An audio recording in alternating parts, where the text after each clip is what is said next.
नमस्कार, आप सभी स्टूडेंट्स का स्वागत है हमारे यूट्यूब चैनल में। आज का यह वीडियो उन सभी स्टूडेंट्स के लिए है जो HPJOAIT यानी Himachal Pradesh junior office assistant IT के एग्ज़ाम की तैयारी कर रहे हैं। ये एग्ज़ाम कंडक्ट करवाया जाएगा 21 मार्च 2021 को Himachal Pradesh subordinate service selection commission Hamirpur के द्वारा।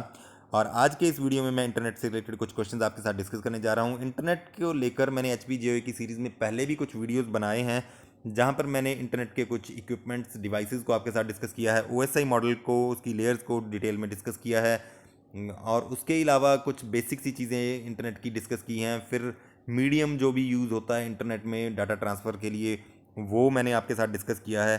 तो आज के इस वीडियो में मैं MCQs डिस्कस करने जा रहा हूँ। मेनली यहाँ पर जो MCQs रहेंगे वो URL होस्टिंग वगैरह से रहेंगे।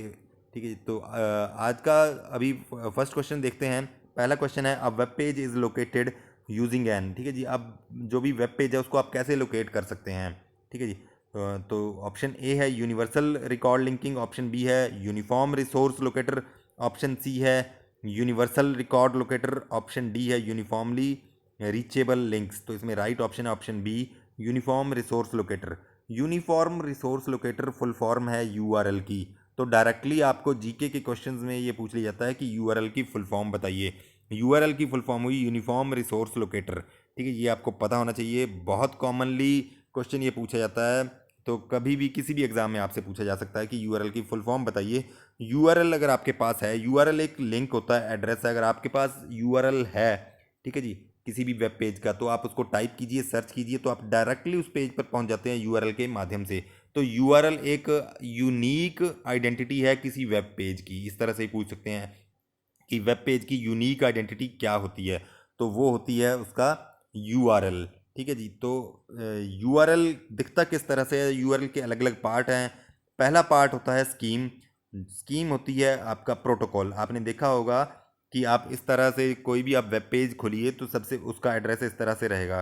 ठीक है जी, सबसे पहले इस तरह से HTTP या HTTPS लिखा होगा। ये प्रोटोकॉल होता है, इसको स्कीम कह दिया जाता है। ये किस तरह का प्रोटोकॉल आपके डाटा को है वो ट्रांसफ़र करने में यूज़ हो रहा है। ठीक है, वो ज़्यादातर आपका HTTP ही रहता है। FTP हो सकता है, कोई और प्रोटोकॉल हो सकता है। तो hyper text transfer protocol use होता है आपका ज़्यादातर कॉमनली। तो नेक्स्ट इसमें रहता है होस्ट का नाम। ठीक है जी, जो कि www डॉट कुछ भी होगा। ठीक है जी, .flana.com कुछ भी रहेगा बीच में नाम। तो ये आपका होस्ट का नाम रहेगा, डोमेन नेम रहेगा ये बीच में। और इसके बाद आपका एक पाथ रहता है। ठीक है जी, पाथ रहता है होता है फॉरवर्ड स्लैश के बाद आपका कुछ नाम लिखा रहेगा।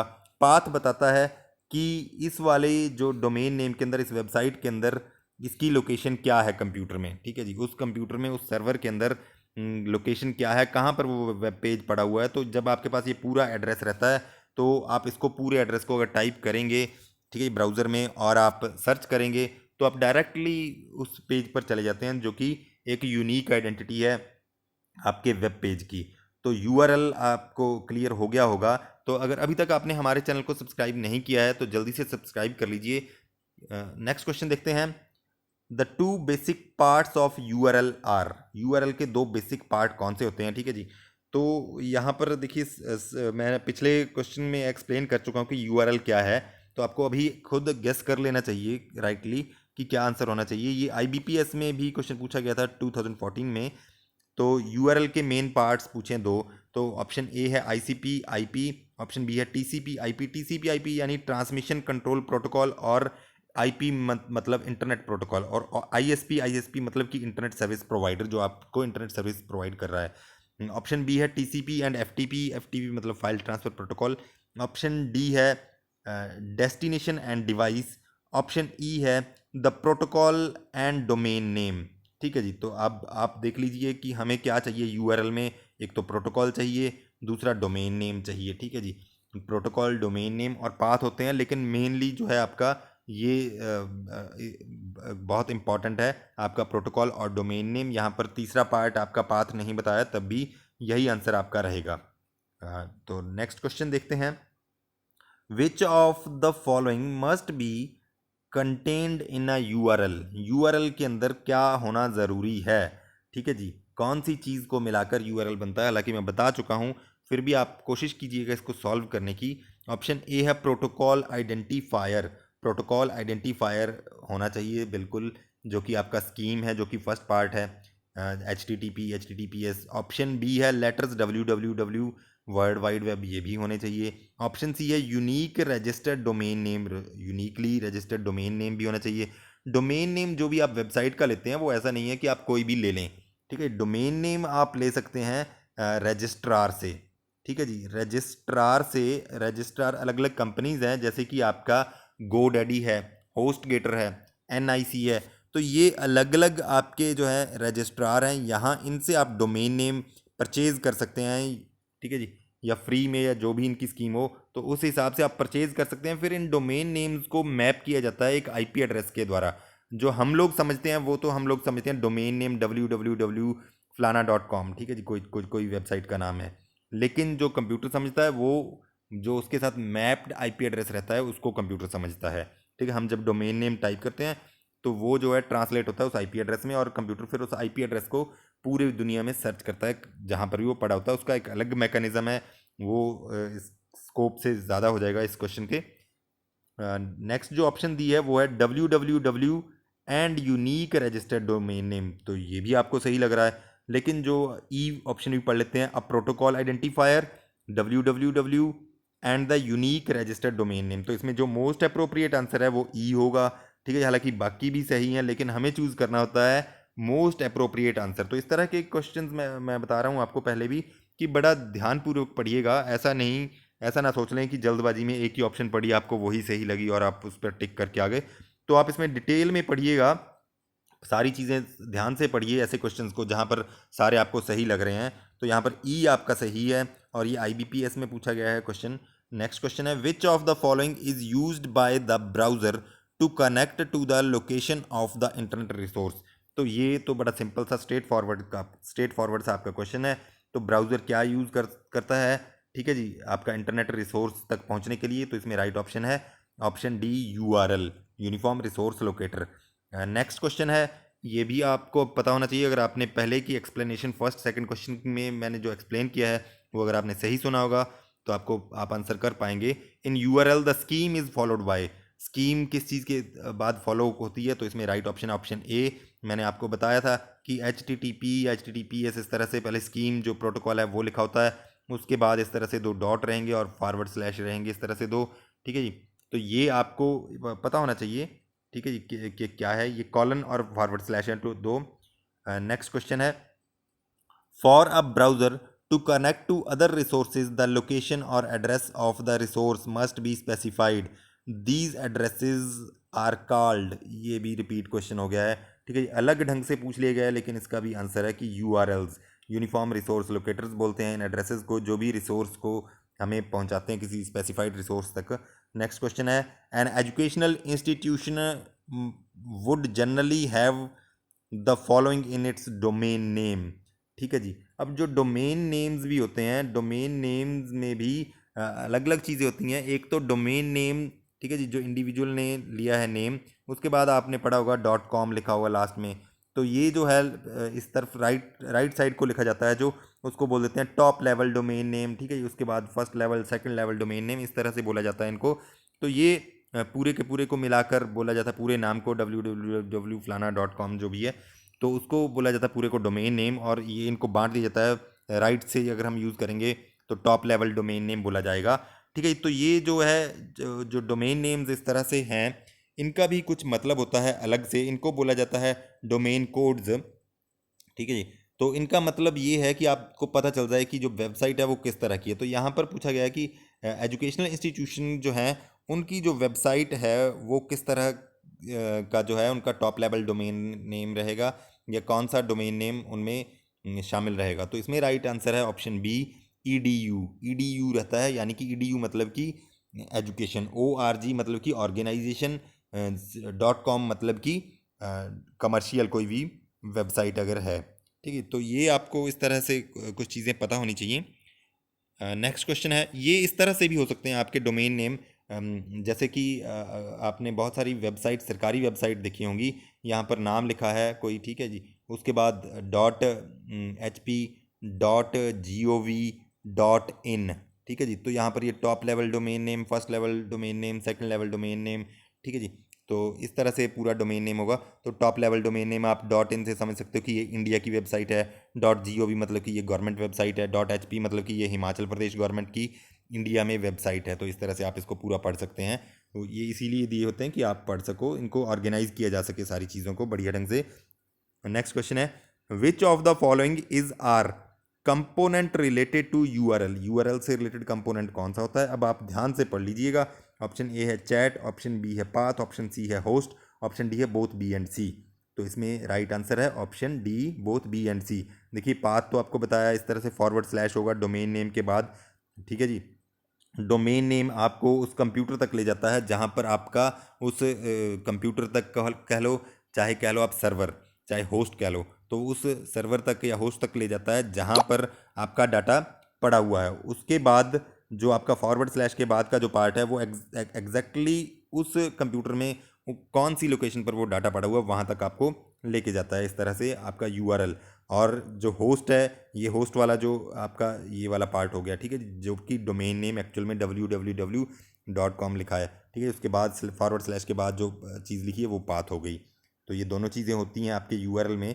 नेक्स्ट क्वेश्चन है, which of the following domain suffix is used for China. Suffix होता है जो भी किसी चीज़ के बाद में आए, ठीक है जी। प्रीफिक्स होता है जो किसी चीज़ के पहले लिखी जाए, ठीक है जी। A.B लिखा है तो इसमें A प्रीफिक्स है और B क्या है, सफिक्स है, ठीक है। तो यहाँ पर जो है चाइना का पूछा है इन्होंने कौन सा डोमेन नेम होगा, तो ये है ऑप्शन डी सही, ठीक है जी, .cn। और इंडिया का आपको पता है .in, ठीक है जी। USA का आपका .US होगा, ठीक है। और ऑस्ट्रेलिया का .AU है, इसी तरह से UK का .UK है। तो ये चीज़ें आपको कुछ पता होनी चाहिए। नेक्स्ट क्वेश्चन है, the domain suffix is used for military. अब मिलिट्री ऑर्गेनाइजेशन के लिए कौन सा सफिक्स यूज होता है, वो है .mil, MIL. नेक्स्ट क्वेश्चन है, which of the following labels is associated with an internet address. ठीक है जी, कौन सी चीज़ जो है वो इंटरनेट एड्रेस से पूछा है, यहाँ पर आप ध्यान दीजिए, इंटरनेट एड्रेस पूछा है। अगर अकेला इंटरनेट पूछा होता तो क्वेश्चन का आंसर कुछ और होना चाहिए था, तो ये आपके सारे सही हो सकते थे। इंटरनेट एड्रेस के साथ जो है मोस्ट अप्रोप्रिएट आंसर यहाँ पर URL आएगा, यूनिफॉर्म रिसोर्स लोकेटर। उसमें सारी चीज़ें आ गई आपकी, ठीक है जी। आपके वेब पेजेस जो हैं वो उनका जो एड्रेस होता है वो है URL, uniform resource locator. Next question है, the extension .gov, .edu, .mil and .net are called. ठीक है, जो भी इस तरह से एक्सटेंशंस रहती हैं domain name, top level domain name है, चाहे फर्स्ट लेवल डोमेन नेम है, सेकंड लेवल डोमेन नेम है, इनको क्या कहा जाता है। ठीक है जी, ये मैंने पहले क्वेश्चन के आंसर के दौरान बताया था कि इनको कहा जाता है डोमेन कोड्स। ठीक है जी, डोमेन कोड्स। यहाँ पर डोमेन नेम सिस्टम है, ठीक है। डोमेन नेम सिस्टम भी जो है काफ़ी इंपॉर्टेंट क्वेश्चन है। DNS मतलब कि डोमेन नेम सिस्टम। आपके जो डोमेन नेम होते हैं, मैंने बताया कि इस तरह से www डॉट फलाना .gov.in मान लीजिए, इस तरह से लिखा है, कोई वेबसाइट का नाम लिखा है, ठीक है जी। तो यहाँ पर जो है आपका ये जो डोमेन नेम है ये ह्यूमन अंडरस्टैंडेबल है कि आप इसको याद रख सको, ठीक है जी, कि आप वेबसाइट का नाम याद रख सको कि वेबसाइट का नाम क्या है। लेकिन कंप्यूटर जो है वो आपको पता है ये चीज़ नहीं समझता, इसलिए इनको जो है वो मैप किया जाता है किस चीज़ के साथ, IP एड्रेस के साथ। IP एड्रेस के साथ मैप कर दिया जाता है इस चीज़ को।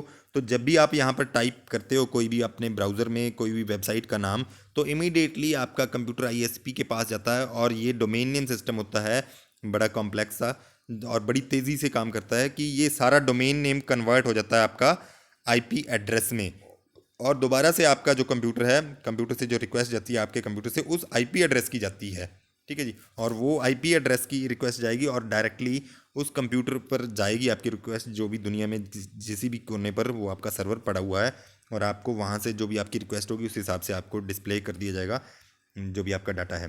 नेक्स्ट क्वेश्चन है, to be connected with the internet the computer has to be connected to ठीक है जी। अगर आप इंटरनेट के साथ कनेक्ट करना चाहते हैं तो आपका कंप्यूटर किस चीज़ के साथ कनेक्ट करेगा, ठीक है जी। ऑप्शन ए है internet architecture board, option B है इंटरनेट सोसाइटी, ऑप्शन सी है internet service provider, option D है all of the above.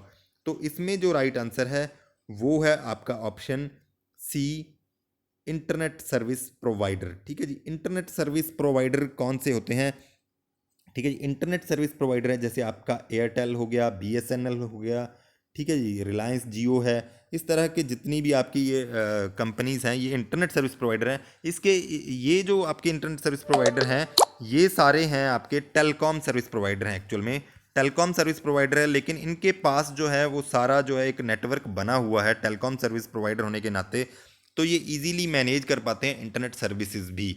Otherwise कुछ इंटरनेट सर्विस प्रोवाइडर ऐसे भी होते हैं जो केवल और केवल आपको इंटरनेट की सर्विसेज प्रोवाइड करते हैं। तो इंटरनेट सर्विस प्रोवाइडर क्या करते हैं? इंटरनेट सर्विस प्रोवाइडर जो है वो IANA एक संस्था होती है, IANA, ठीक है। इसके बाद रीजनल रजिस्ट्रीज होती हैं, रीजनल इंटरनेट रजिस्ट्रीज, ठीक है। उसके बाद आपके आ जाते हैं इंटरनेट सर्विस प्रोवाइडर्स, ठीक है जी। तो IANA जो है वो सारे IP एड्रेसेस जो भी मैनेज करती है उनको उनको आगे ये सेल कर देती है रीजनल इंटरनेट रजिस्ट्रीज को, और रीजनल इंटरनेट रजिस्ट्री जो है वो सेल करती हैं आपके IP addresses internet service providers को।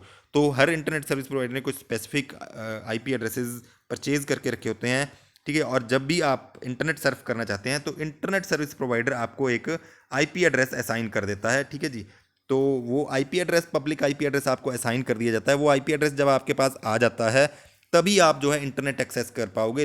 अगर मान लीजिए इंटरनेट सर्विस प्रोवाइडर के पास उस टाइम पर जब आप इंटरनेट यूज़ करना चाह रहे हैं उस टाइम पर उन्होंने सारे IP एड्रेसेस दे रखे हैं अपने यूज़र्स को, और आप भी वहाँ पर रिक्वेस्ट कर रहे हैं, तो आप इंटरनेट एक्सेस नहीं कर पाओगे। जैसे ही कोई यूज़र वेकेंट करके जाएगा कोई IP एड्रेस, तब आपका इंटरनेट सर्विस प्रोवाइडर आपको वो IP एड्रेस असाइन करेगा, तब आप जो है इंटरनेट जो है वो एक्सेस कर पाओगे। तो नेक्स्ट क्वेश्चन है, तो इंटरनेट सर्विस प्रोवाइडर का ये काम होता है। नेक्स्ट क्वेश्चन है, give the full form of ISP, ठीक है जी। ये तो अब आपको पता ही लग जाना चाहिए, पिछले क्वेश्चन में डिस्कस कर दिया डिटेल में। तो इसकी फुल फॉर्म है इंटरनेट सर्विस प्रोवाइडर, यानी कि ऑप्शन बी। नेक्स्ट क्वेश्चन है, which of the following functions are not performed by servers, ठीक है जी। सर्वर जो है ये होता क्या है? सर्वर बना है किस शब्द से? सर्विस। सर्विस, ऐसा कंप्यूटर जो आपको किसी ना किसी तरह की सर्विस प्रोवाइड कर रहा है, उसको हम बोल देते हैं सर्वर, ठीक है जी। तो server, which of the following functions are not performed, यहाँ पर ध्यान से पढ़ लीजिए कि नॉट परफॉर्म्ड पूछा है कि कौन सा काम सर्वर नहीं करेगा। तो इसमें right option option E, word processing. Word processing server नहीं करेगा, ईमेल प्रोसेसिंग कर सकता है। आपको पता है कि आपके ईमेल्स का डाटा है जो वो किसी न किसी कंप्यूटर पर पड़ा होगा, किसी न किसी सर्वर पर पड़ा होगा। आपका डाटा शेयरिंग का काम करता है। स्टोरेज है, स्टोरेज तो डेफिनेटली की स्टोर करके डाटा रखा है सर्वर ने, कंप्यूटर ने। प्रोसेसिंग वेबसाइट्स हैं, ठीक है जी। तो ये अलग अलग तरह के सर्वर्स होते हैं। मेनली जो है आपके इंपॉर्टेंट जो सर्वर है, वेब सर्वर है आपका, चैट सर्वर हो जाता है, ठीक है जी, मेल सर्वर है। ये 3 तरह के आपके मेल सर्वर्स हैं, मेन सर्वर्स हैं। नेक्स्ट क्वेश्चन है, the website for a company is hosted on a, ठीक है जी। वेबसाइट जो है किसी कंपनी की, वो कहाँ पर होस्टेड हो सकती है? होस्ट का मतलब है कि कहाँ पर आपने अपनी वेबसाइट का डाटा रखा हुआ है, किस कंप्यूटर पर। तो वो होस्ट हो गया, ठीक है, होस्ट कंप्यूटर हो गया या सर्वर कंप्यूटर हो गया। तो ये जो है इसमें राइट आंसर है वेब सर्वर, क्योंकि वेबसाइट है तो वेब सर्वर पर रहेगी, ठीक है जी। नेक्स्ट क्वेश्चन है, the process of computer receiving information from a server on the internet is known as, ठीक है जी।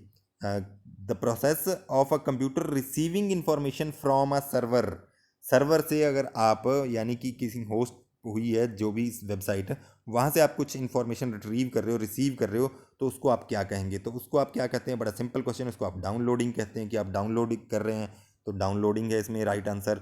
नेक्स्ट क्वेश्चन है, dash a document means the file is transferred from another computer to your computer, ठीक है जी। ये भी पिछले वाले क्वेश्चन की तरह ही है, कि यानी कि अनदर कंप्यूटर जो सर्वर से है वो आपके क्लाइंट कंप्यूटर पर कोई डाटा आ रहा है, तो वो क्या कहलाएगा? वही कहलाएगा जो पिछले क्वेश्चन में कहलाता है, डाउनलोडिंग, ठीक है। नेक्स्ट क्वेश्चन है, dash is just opposite of download, ठीक है जी। डाउनलोड का अपोजिट क्या होता है? डाउनलोडिंग में क्या होता है, आपका जो सर्वर है वहाँ से आपके कंप्यूटर पर, जो आप क्लाइंट है आपके कंप्यूटर पर डाटा आता है, लेकिन इसका रिवर्स होने लग जाए, डाटा आपके कंप्यूटर से सर्वर में जाए, तो उसको क्या कहते हैं? तो इसको बोलते हैं आप अपलोडिंग। आप अपलोड कर रहे हो कोई डाटा, अपलोड करने के बाद वो डाटा सर्वर में रखा जाएगा और बाकी के लोग उसको देख सकेंगे, डाउनलोड कर सकेंगे, आप भी देख सकेंगे, आप भी डाउनलोड कर सकते हैं। नेक्स्ट क्वेश्चन है, dash refers to the act of transmitting data from local computer to server computer. अब ये दूसरी तरह से क्वेश्चन पूछ लिए गए, पिछले वाला क्वेश्चन है वही क्वेश्चन है कि आपका लोकल कंप्यूटर है, वहाँ से सर्वर के पास डाटा जाएगा, तो उसको क्या कहेंगे? उसको बोलेंगे अपलोडिंग, आप अपलोड कर रहे हैं डाटा। नेक्स्ट क्वेश्चन है, we can define a protocol as, ठीक है जी। प्रोटोकॉल को आप क्या कह सकते हैं? We can define a protocol as a, protocol को क्या कह सकते हैं? Protocol is a set of rules. ठीक है जी। प्रोटोकॉल क्यों बनाए जाते हैं? प्रोटोकॉल जैसे आईपी एड्रेस है, ठीक है, इंटरनेट प्रोटोकॉल, ठीक है, ट्रांसमिशन कंट्रोल प्रोटोकॉल। प्रोटोकॉल एक सेट ऑफ रूल्स हैं। ये रूल्स इसलिए बनाए जाते हैं कि क्योंकि इंटरनेट पे बहुत अलग अलग भाषाएं बोलने वाले लोग हैं, ठीक है जी, अलग अलग देशों में रहने वाले लोग हैं, अलग अलग प्रदेशों में रहने वाले लोग हैं, तो अलग अलग ट्रांसमिशन मीडिया यूज़ होता है, कंप्यूटर की कैपेसिटी अलग अलग है, उनकी स्पीड अलग अलग है।